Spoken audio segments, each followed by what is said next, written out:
Hey writers, happy Wednesday. This is the second time I'm trying to film this. My sister just tried to call me during the video, so I'm gonna redo it.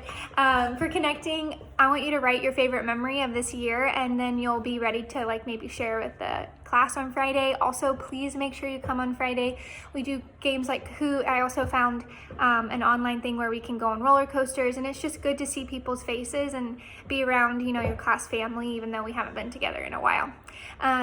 Okay, so that's how we're going to connect. You can also do a fist bump. Let's do some breathing. So we're going to do our pretzel. So go ahead and do this and flip under. Okay, we're going to breathe in through our nose.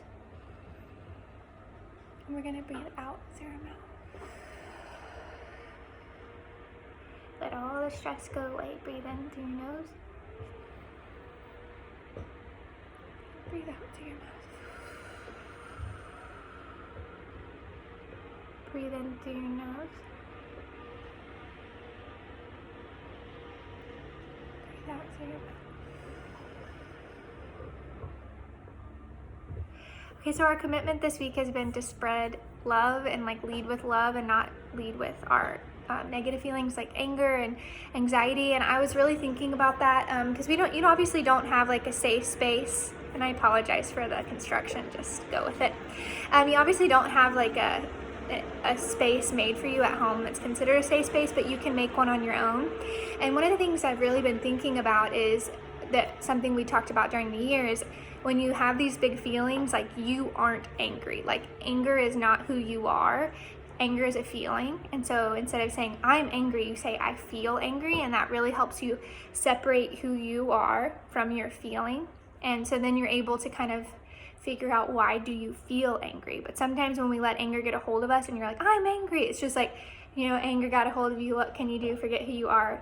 No, so when you let it get a hold of you, forget who you are. And so instead, when you start to feel, your blood rising, you know how I feel, your heartbeat's getting fast, just go take a break, do some breathing, journal, and just know that it's okay to feel things, but you are not your feelings. Your feelings are separate. And so once you know, I feel anxious, I feel sad, instead of I am sad, it will really help you deal with your feelings in a helpful way rather than letting them overtake you, if that makes sense. I never learned that as a kid, and so I would just be I'm angry, and I would just become a little monster. I really wish someone would have taught me that your feelings don't have to overtake who you are. You can handle them. It's okay to be angry. It's okay to feel angry. And just use those exercises we practice all year. I teach you those so that you can use them at home. If someone isn't saying kind words to you and doesn't talk to you the way that you like them, you can tell them, but most people don't want to hear that. So just go take a break. Yes. Remember who you are. You're an all-star, you're loved, and you're awesome. Okay, so that's your commitment. I know sometimes it's hard to remember when you're at home. I remember I was crazy at home and I was so well behaved at school, so it's just kind of fun. Okay, so last week we started drafting our stories, and most of you should be pretty much kind of finishing up, writing kind of just a draft of your story. But I want to teach you today that when writers get really into their writing and they're just going, they need to pause. And one of the ways that you can pause, you force yourself to pause by revising the lead. And by revising the lead or the opening part of your story, you can revise the entire story, right? And it's really good to pause kind of when you're in the midst of it and go back to the beginning and just look at that lead and start kind of revising and editing before you finish the whole thing. So that's what we're going to do today. We're going to talk about leads. We're going to look at a few leads from some stories we read during the year. And I just want to talk about why are leads important. Well, if you think about being a reader, the first thing you read in a book is the lead, right? And it's either going to hook you into the story or it's going to make you be I'm not quite sure, right? And so as writers, you want to write a lead that makes your reader excited to read your story, okay? You can include things like dialogue, something that a character says exactly in the moment. You can start I would start close to the main event, because if you start way ahead, because we're not writing a chapter book, your story will kind of slow down. So your lead needs to be kind of close to that climax point of your story. It doesn't need to be too far. Yes? And another thing is you can also like put a little hint in the beginning that kind of shows you like where the story, maybe it hints to the reader where the story is going or like what the problem is. So what we're going to do is we're going to read a few leads and we're going to kind of talk about what the author did with those. And then today you are going to go back and you're going to revise your lead. You're going to add some things that we kind of look at today, and it will really change your story. Leads are super important. They reel your reader in. If your lead is like, today a man walked down the street, people are going to be like, what? You know, so you need to make your lead exciting. All right, so I'm going to show you a few of them. All right, so this is pecan pie or pecan pie, whatever, however you say it, baby. And this is the opening or the lead, okay? And I want you to notice what the author does. And so this is a story kind of like what we're writing. So it says, just as summer started leaving us, and the leaving brought all these colors to the trees, Mama pulled out my winter clothes. Time to give away the stuff that's too small, I said. This didn't used to be a mini dress. Mama smiled. Let's keep it, Gia. And I knew what was coming next. More talk about the ding, dang, baby. Okay, so let's look at what the author did. First of all, they started with some things that the character is saying. They used dialogue in the opening. So we already are kind of hearing this character's voice, and it kind of reels you in, right? I'm like, oh, this character's kind of funny. Like, time to give away stuff too small. This didn't used to be a mini dress. It also kind of hints at what's going to be the problem, right? Because she says, and I knew what was coming next.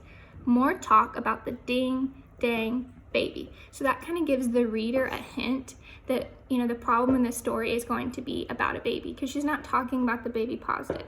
So in this lead, she used multiple things. She used dialogue.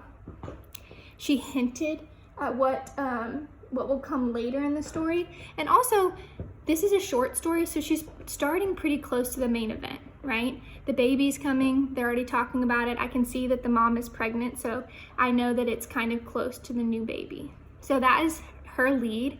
I just wanted to point that out. And now I'm gonna show you another one from Fireflies that we've read.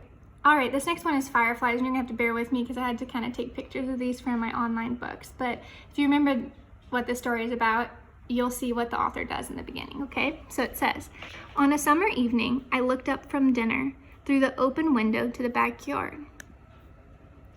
It was growing dark. My treehouse was a black shape in the tree, and I wouldn't go up there now. But something flickered there. A moment. I looked and it was gone.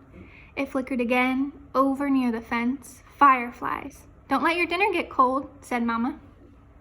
So, thinking about what this author used, they didn't have someone talking right at the beginning. It was his thoughts, but they're really hinting at what's to come, right? Because he's saying, he's looking out the dark and he's seeing fireflies. Remember this book, he's gonna go get those fireflies and he's gonna have to let them go. And so see how they're kind of like bringing you in, like giving you a little hint at what's to come. I love studying authors and what they do in the opening of their stories, because there's a reason their stories have been published, right? They did an excellent job of a lead. They brought a publisher in. The publisher got excited about their book and published it. And so it's really important to study strong authors and writers when you're doing your own writing, especially when it comes to leads, because that is such an important part. It's the opening. It's the first thing people read when they look at your story. And that's great because we're pausing and now we're revising it. So if you don't like your lead right now, you have plenty of examples. If you want to look at more examples, you can pull out books on Epic, you can look at books on Mayan, and just look how those writers, like what do they do in the opening?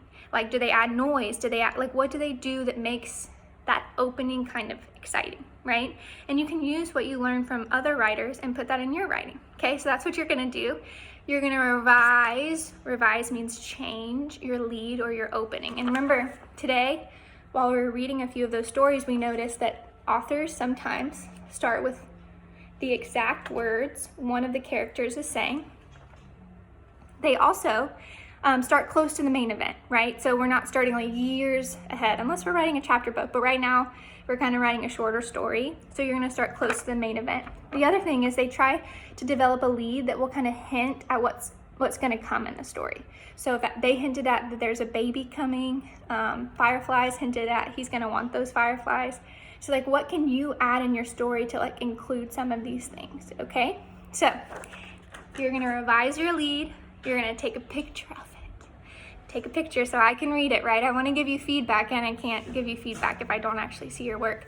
You're gonna either email, you can get, your parents have my phone number, they can text it to me. That's what some of the students have been doing, and that's helpful. Or you can link it into Teams, okay? Yeah, so remember, we're pausing whatever you're doing with your writing, and you're revising your opening. If you need help, sign up. Yes, I have a lot of available slots on Wednesday. I've only had 3 people sign up for those, so I have a lot if you wanna come. I know we're getting close to the end of the year, but let's, stay focused for just a few more weeks. I love you guys. Good luck.